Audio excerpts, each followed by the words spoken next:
फजलुर रहमान साहब का इस वक्त दौरा अफ़गानिस्तान और अफ़गान वज़ीर आज़म से मुलाकात, और अफ़गान वज़ीर आज़म का एक मुस्बत बयान भी आया। उन्होंने कहा कि हम नहीं चाहेंगे कि हमारा मुल्क इस्तेमाल हो पाकिस्तान के ख़िलाफ़ किसी भी सरगर्मी के हवाले से, और साथ ही उन्होंने गिला भी कर दिया अफ़गान महाजरीन का जो इनखला यहाँ से हो रहा है, ख़ास तौर पे डेफिनेटली वो इलीगल इमिग्रेंट्स हैं जिनको यहाँ से वहाँ भेजा जा रहा है। उन्होंने कहा कि इससे मज़ीद नफरत पैदा हो रही है अफ़गानिस्तान में। इस दौरे को आप कैसे देखते हैं?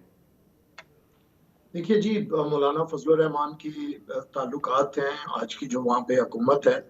हम उसे एक्सेप्ट करें या ना करें, लेकिन बहरहाल वो वहाँ पे मौजूद है। और मौलाना साहब के एक ताल्लुकात है मजहबी हवालों से भी। और आपको ये पता है कि कल के मुजाहिदीन हों या ये लोग हों, एक ज्यादा सब बहुत से पाकिस्तान में रहे हैं, तो लामहल्ला यहाँ की मजहबी क़यादत के साथ उनके ताल्लुकात रहे हैं।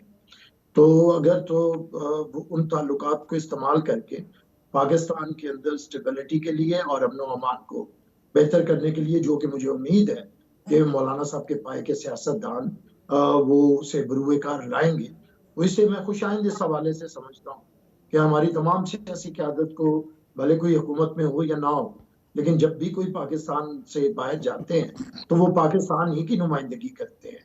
तो उन्हें उसी नुमाइंदगी का हक अदा करते हुए जो मसाइल होते हैं उस मुल्क के साथ हमारे, या अच्छे ताल्लुकात होते हैं, उससे मसाइल को खात्मा और अच्छे ताल्लुकात के बढ़ोतरी के लिए काम करना चाहिए। तो मैं समझता हूँ कि मौलाना साहब का ये दौरा बेहतर साबित होगा आजकल के ठीक है मामलात के लिए। अब्दुल्ला जहां साहब, तक इसी आपने हवाले से दूसरी आपकी बात की, जी जी जी बैरिस्टर साहब। बात है, जी आप। तो देखिए अब तो हमारा तो बेड़ा गर्क हो गया इस अफगान पॉलिसी से।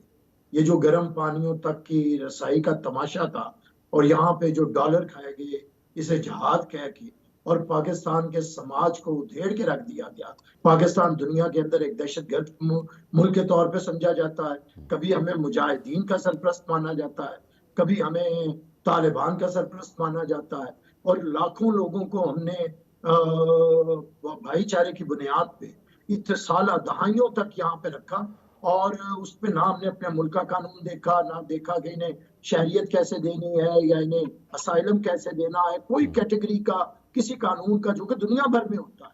आप मुस्लिम मुल्क है, क्या आप सऊदीया में जाके पनाह ले सकते हैं, आप कतर में ले सकते हैं, मिडल ईस्ट में ले सकते हैं, और दूसरे जो यूरोपियन ममालिक हैं उनका एक कानून है जिसके तहत। लेकिन जो कुछ हुआ ये उस अफगान पॉलिसी का नतीजा था। क्लैश ऑफ कल्चर, दहशतगर्दी, हेरोइन, ये पाकिस्तान के और आमिर अंदर साहब, इसमें ऐड का करता बेड़ा चलूँ, गर्क। हालिया और दहशत गर्दी के वाक़यात में जो असलहा मिल रहा है हमारी सिक्योरिटी फोर्सेज पे, जो हमले हो रहे हैं, और सिक्योरिटी फोर्सेज ऑपरेशन में जो बहुत सारी असला मैं बरामद बात करती हैं, करूं, वो ये तो अफ़गानिस्तान से आ रहा है। अफ़गानिस्तान से वो असला जो कि सर, अमरीकी फ़ौज मैं वहाँ ये पे छोड़ के बात गई कर है। रहा हूं, यही बात कह रहा हूं कि जिन लोगों ने उस वक्त ये अफगान जहाद किया है, उन्होंने पाकिस्तान के समाज का बेड़ा गर्क किया है।